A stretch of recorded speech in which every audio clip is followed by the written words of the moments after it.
নীতিমালা সম্পর্কে এটা আমি থেকে যে জ্ঞাত করতে পারতেছি সেটা হচ্ছে যে বিভিন্ন সময় যে প্রজ্ঞাপন জারি করেছে, সেটা পরিবেশ অধিদপ্তর হতে পারে, শ্রম শ্রম শ্রম অধিদপ্তর হতে পারে, পরিবেশ অধিদপ্তর হতে পারে। তারা বিভিন্ন ধরনের বিভিন্ন প্রজ্ঞাপন জারি করে এবং এই নির্দিষ্ট কিছু নীতিমালাও থাকে এবং তা ওই তাদের যে প্রজ্ঞাপনে যেসব নীতিমালা থাকে তাই ফলো আপ করতে হয় এবং প্রপার ওয়েতে সেটা আবার সেই ক্ষেত্রে ইমপ্লিমেন্টও করতে হয়।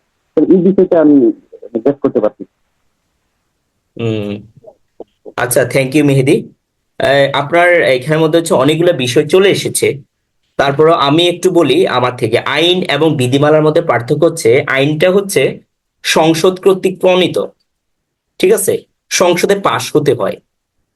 মানে আপনার হচ্ছে সেখানে হচ্ছে একটা, এটা এখানে একটা কনস্টিটিউশনাল একটা ডিরেকশন থাকে আইনের মধ্যে। মানে আপনার হচ্ছে কোন একটা মন্ত্রণালয় চাইলেই কিন্তু হচ্ছে আইন পাশ করতে পারবে না। সেখানে মধ্যে হচ্ছে কি থাকবে, গভর্নমেন্টের একটা বোর্ডই থাকবে। তারা সেখানে যে সংসদে সেটা প্রস্তাবনা দিবে। প্রস্তাবনা দেওয়ার পরবর্তীতে যে সংসদের পার্লামেন্টের হচ্ছে ওয়ান,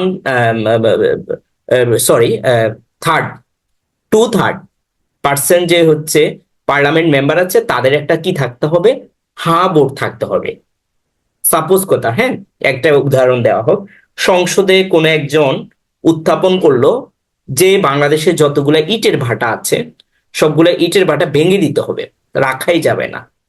তখন এটার পক্ষে হচ্ছে মাননীয় স্পিকার বলবেন যে এই বিষয়ের উপরে আপনারা কারাগারে একমত।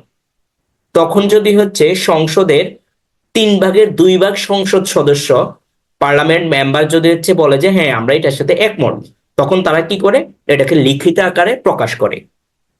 এটাকে বলা হয় আইন।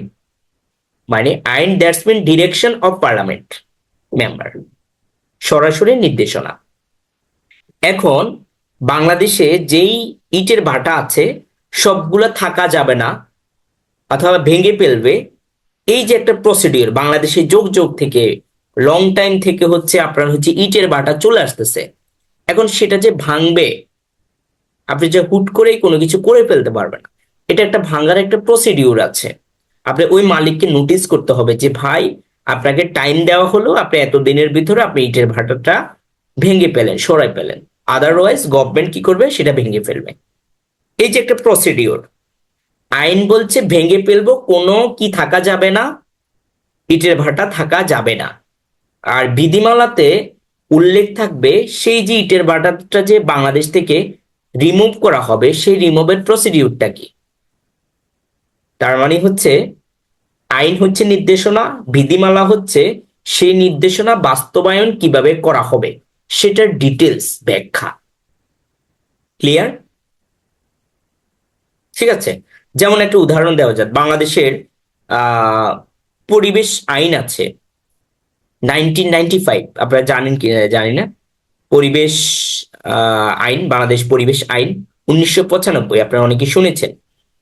এই যে পরিবেশ আইন 1995, সেই পরিবেশ আইন 1995 কে বাস্তবায়ন করার জন্য কিভাবে, ওখানে হচ্ছে কত, সম্ভবত হচ্ছে 38 পেজের হচ্ছে একটা আইন, একটা অ্যাক্ট।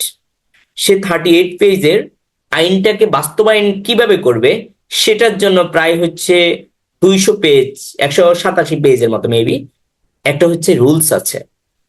যেটা আগে পূর্বে ছিল বাংলাদেশ পরিবেশ সংরক্ষণ বিধিমালা 1997।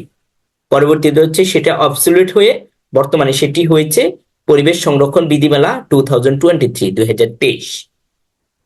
ঠিক আছে। আচ্ছা, আমরা